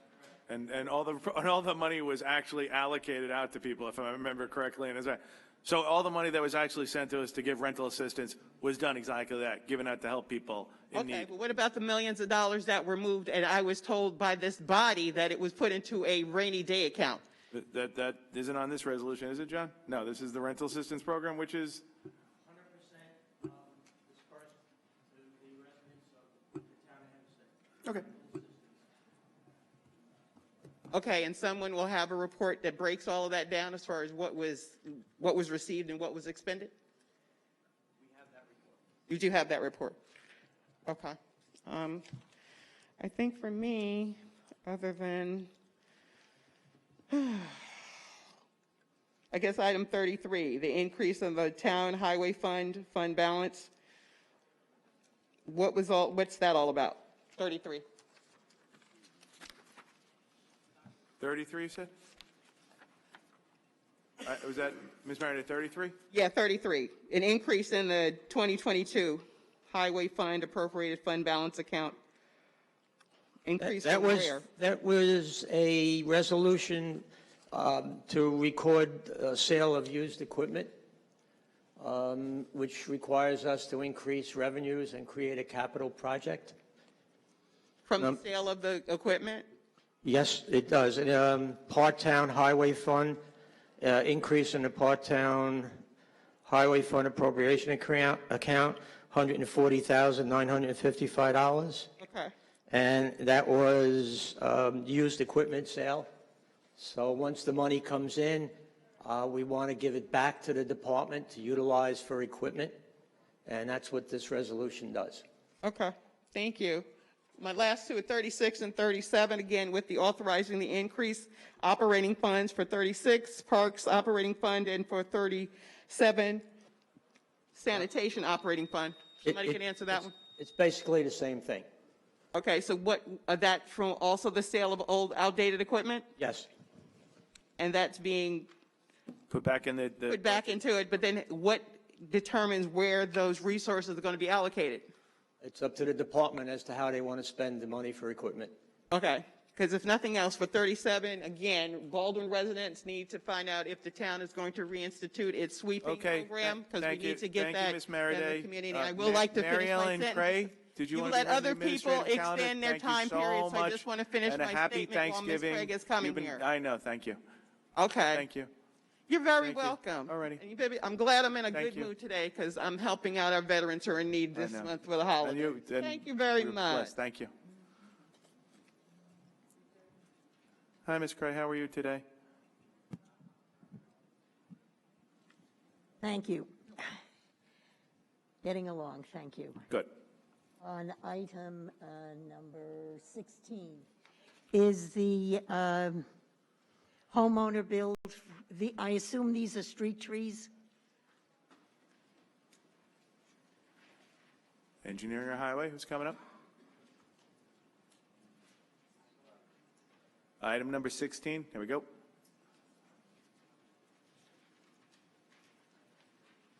Freddie, just identify yourself. Thanks, bud. Tell them who you are. Good evening. Frederick Jowitz. Oh, well, Freddie, it's 12:30 in the afternoon. Okay. Jowitz, Acting Building Commissioner, Town of Hempstead. All of those trees that were removed are related to the resolutions for board-ups of dilapidated and delinquent houses. All of those trees, you will see some of the resolutions that we passed or we are submitting as part of the board-ups. Trees fall on houses, they create dangerous situations with respect to the structures, and every single one of those is related to the board-up. And if you read the resolutions, it specifically says the board-ups are a result of imminent danger. Is the homeowner build? I'm sorry? Is the homeowner build? Is the homeowner, yes, the homeowner, all of these, the property is built according to county records, plus an additional fee as per town code. Thank you. And on the 17, is that to demolish those homes? That's not to demolish those, it's resolution paperwork catching up from several months of all of the homes that have been boarded up. There are quite a few. And that's the situation. We react immediately. In imminent danger again, we board up to secure. Thank you. On number 19, the parade permit, just wondering what the parade is. Number 19, parade permits. That's a good one. Greg? Give me a second. Yeah, is there one community in particular you're talking about, the parade? Uniondale Hempstead. Okay, I'll find out the date and we'll have somebody follow up and get you the information on it. Thank you. Okay. I'm sorry that Councilman D'Esposito has left. How many parks are there total? It parks for which one are you talking about? I'm sorry, 36. 36, okay.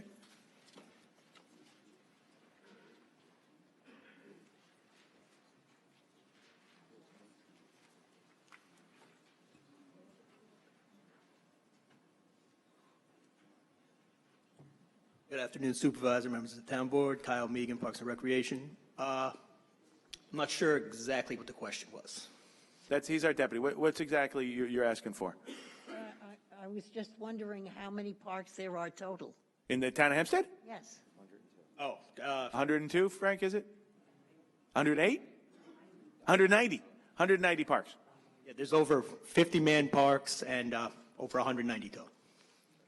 Thank you. So now I would like to congratulate Councilman D'Esposito on his election to Congress. Thank you. And we're looking forward to working with you on issues of the Uniondale community in the future. And I'm looking forward to working for you.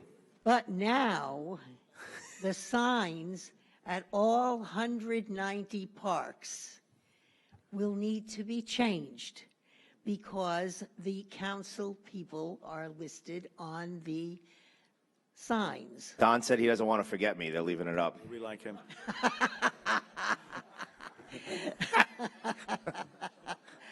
So my suggestion is that you just take a roller and roll over all of the council people, and then the signs, which look like they are brand new, would not have to be changed. We appreciate your thoughts, and I like the idea of rolling over Councilman D'Esposito at any time. Okay, on number 73. Oh, that's the same. That was the parks. I think we're coming to 86. Resolution establishing standard workday for elective officers and or certain appointed positions. Are they uniform? Yeah, what this one in particular, I think, is for Councilwoman Miller because she came onto the board midterm. The state sets forth the guidelines of the workday and any logs we have to keep, but that one is just in relation to Councilwoman Miller, who joined the board in February. I know it seems like years for you, but it only was in February, that's all. And so then there will have to be another one for the replacement for Councilman D'Esposito. Is there really any replacing him, though? I don't know. Okay, on 104, I have a lot of concern about the watering of this. Here we're designating Greenfield as an arboretum, and yet there is no watering that I ever see going on over there. It's a number of the trees are in distress as a result of the drought. I saw that there were some kind of... Ms. Cray, actually, this is Mr. Malo, a deputy. Why don't you tell her what you're doing down there? Yeah, the designation of the Arboretum is to protect the trees. We've had Cornell Cooperative Extension in, and we're looking to provide an opportunity to enhance its maintenance, to protect the trees, and to provide this 150 acres of green space within the Uniondale community. So as far as the watering is concerned, we have implemented a watering system with 6 new pieces of equipment over the last year. This particular year, unfortunately, was a very, very dry season, and I don't know that any watering system would have kept up, as most of us have known in our personal lives. So, Just so you know, Ms. Gray, and that was one thing that we did identify, and the Deputy Commissioner made a point of saying we wanted to enhance the watering system. We did make the investment, and as you know, we had such a tremendous dry season this year. We're hoping, we're hoping, I appreciate that. We're hoping next year that these changes will actually, you know what, enhance the area. But we made an investment this year. Unfortunately, Mother Nature has her own mindset at times, but it's something that we're really committed to keeping it beautiful over there. You know, we're very limited. I think we're the only municipality that has a cemetery on Long Island, at least. On Long Island. And I know I work very closely with the deputy supervisor. She's very passionate about it, very protective of it. And I think we share the same concerns. We want it to be beautiful at all times. And by the way, I do want to personally say a happy Thanksgiving. That was really, really nice of you to make the nice remark for Councilman D'Esposito. And all joking aside, it was very, very nice of you to take the time. We're all very, very proud of him. And we are counting on him for bringing a lot of good stuff back to the town of Hempstead, not to put any pressure on him. I'm going to call anybody else on this calendar. Oh. Supervisor Clavin, Ms. Gray, since you had asked about the parade, it is a parade on December 10th with the Arthritis Foundation. It's a 5K run walk, and it will meander through Hempstead and Uniondale. If you want to see the exact map, we can get that for you. Okay, you're welcome. Okay, I got a little update here on the administrative calendar. Marcia DiTieri on the administrative calendar. No, okay. I didn't get the update if you didn't sign it, so I apologize. I just hit the refresh. If you name an address, that'd be great. Okay, I'm going to make it quick. I have 2 questions here. Item 84, just for clarification. Name an address, though. Excuse me? Name an address. Sorry. Pearl Jacobs, Uniondale. I have a clarification regarding item 84. Just to clarify, now that resolution, that law ordinance is in effect town-wide. This is just opt-in from other districts? Yes, we made agreement with all the school districts. So we're pretty much compliant not all schools. Okay, so every other area in the town of Hempstead is covered by this ordinance, including Uniondale, correct? Correct. Okay, thank you. Now, item 116, in the effort to attain transparency, true transparency, I'm asking and requesting that mailers be sent out to advise every resident, including our seniors who do not have access or do not use technology, that mailers be sent out to notify them of these 2 upcoming redistricting meetings on the 29th and the 13th. I hope you have money left in your mailing budget to do this. You know, I know campaign just passed, and you used a lot of monies for that. Nope. But we need transparency. We need transparency for everyone. What was with the campaign thing? I don't understand that. Yeah, I'm every. It's a government. 116, item 116. No, I know, but you said we used it for campaigning, and I said. No, I'm making a statement. Oh. Okay, I'm asking a request that mailers be sent out to inform everyone, including our seniors who do not have access or do not know how to utilize technology, that they may receive mailers to inform them of these upcoming redistricting meetings that are very, very important to our residents. And the maps. Okay, thank you. I'll take it under advisement. Okay. All right. I hope you have money in that budget to mail this out. Thank you. We support a mail. Ms. DiTieri, you want to be here on the administrative calendar?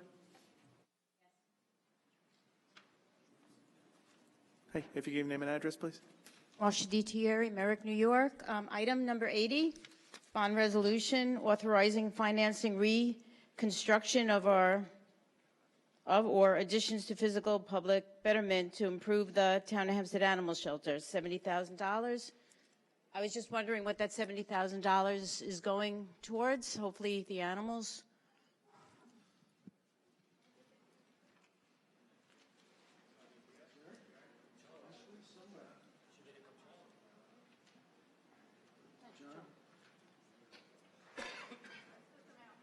Yes, the animal shelter had been replacing some of its cages that were in need of repair, and there was a request.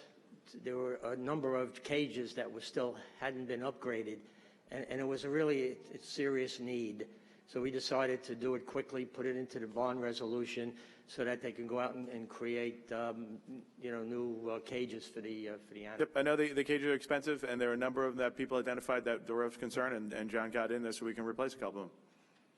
So are all the cages that are No. antiquated going to be replaced? No, they identified a number of them, so it's a limited number right now. I think a combination of what has been done plus these may be the entire. I can't speak for the actual operation down there. I haven't seen them, but I've been told that this will complete the renovation of all of them. Yeah, everyone should take a walk down there and look how antiquated these cages are, especially for the cats. When a cage is open, it squeaks like an old prison cell, and it scares them. So updated cages would be wonderful. And I just wanted to thank you for advertising the shelter on Channel 12 News. It brought a lot of adoptions to the plate, and to continue and extend. Thank you. That was nice. It was a good program. It was a good success. So that'd be nice when people are going to enjoy a nice Thanksgiving meal, taking home a pet, and that's the best part of the whole thing, to give some love. I do not have anybody else on the administrative calendar. Is anybody not be heard that did not sign in? Okay, may I please have a motion on the administrative calendar? Supervisor, I move we adopt the administrative calendar in its entirety. Supervisor Clavin? Aye.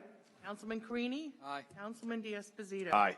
Councilman Dunn? Aye. Councilwoman Miller? Aye. Councilman Muscarella? Aye. Make a motion to adjourn? I make a motion we adjourn. Supervisor Clavin? Aye. Councilman Carini? Aye. Councilman D'Esposito? Aye. Councilman Dunn? Councilwoman Miller? Aye. Councilman Muscarella? Aye. Okay, that the formal town board meeting is adjourned. The town board will remain to listen to the comments of the residents, and we will start off with our very own Felix Percacci.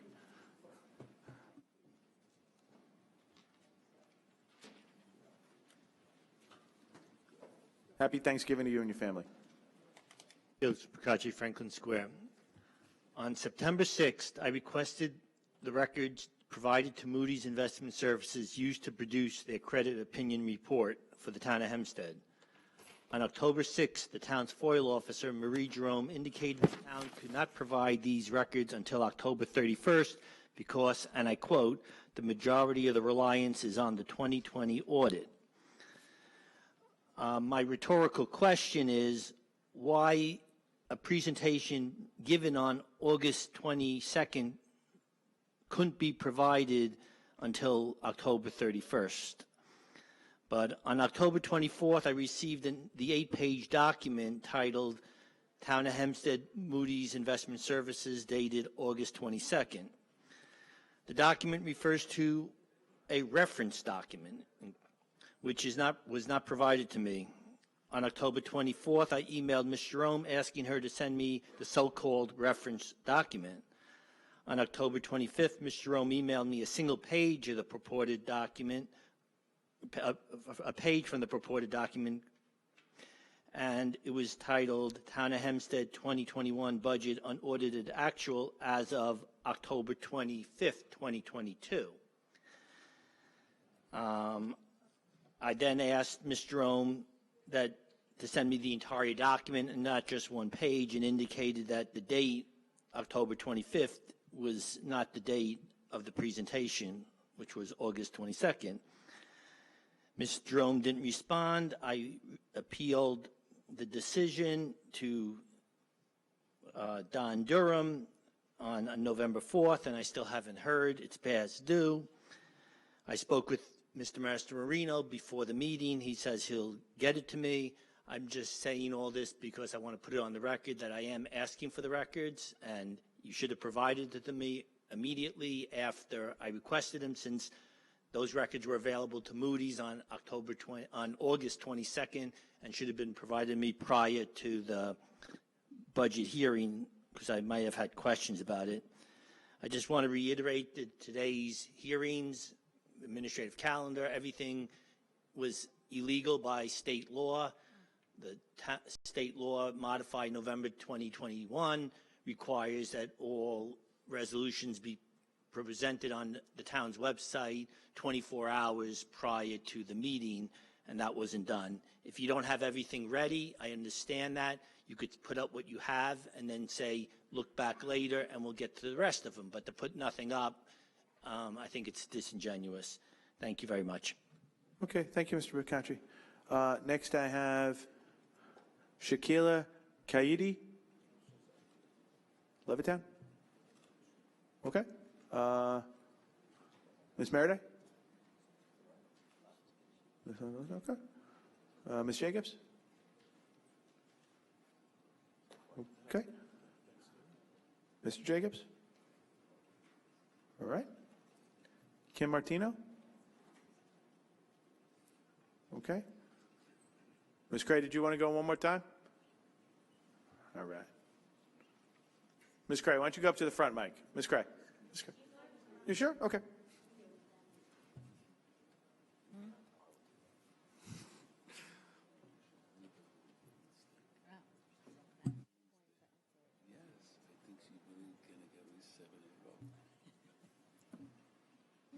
I would like to return to the issue of the signs because 190 parks, and as I said, the signs which are up there currently look brand new.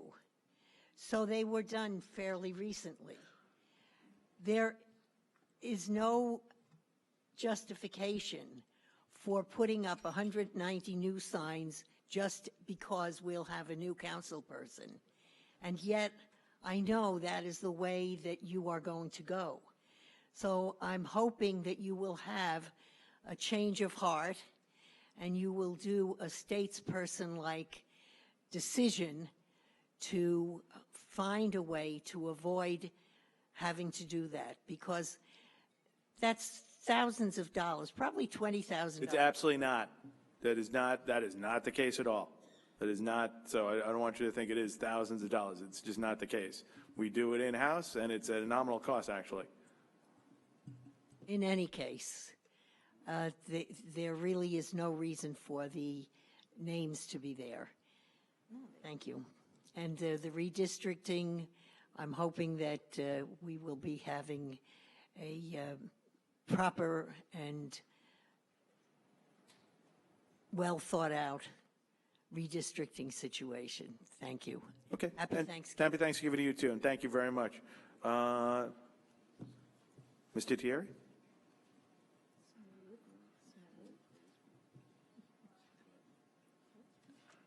Marsha Thierry, Merrick, New York. Question about New Tree Preservation Act. Hopefully something will be put on the calendar before the end of the year, I'm hoping. It's been going on. I've been speaking since 2017, and it's only gotten worse. So hopefully with Commissioner Jowett could do something. Actually, we might have something on the next calendar, if not probably in the first one in January. There's an outside chance it might get on the next calendar. That would be great. Yeah, and I'll keep you in the loop on that, okay? All right, thank you. No problem. Have an awesome Thanksgiving. Thank you. All right, I don't have any other slips. Anybody else? Then I wish everybody a happy and blessed Thanksgiving to you and your families. All right, take care. All right, do I have to take Chris's?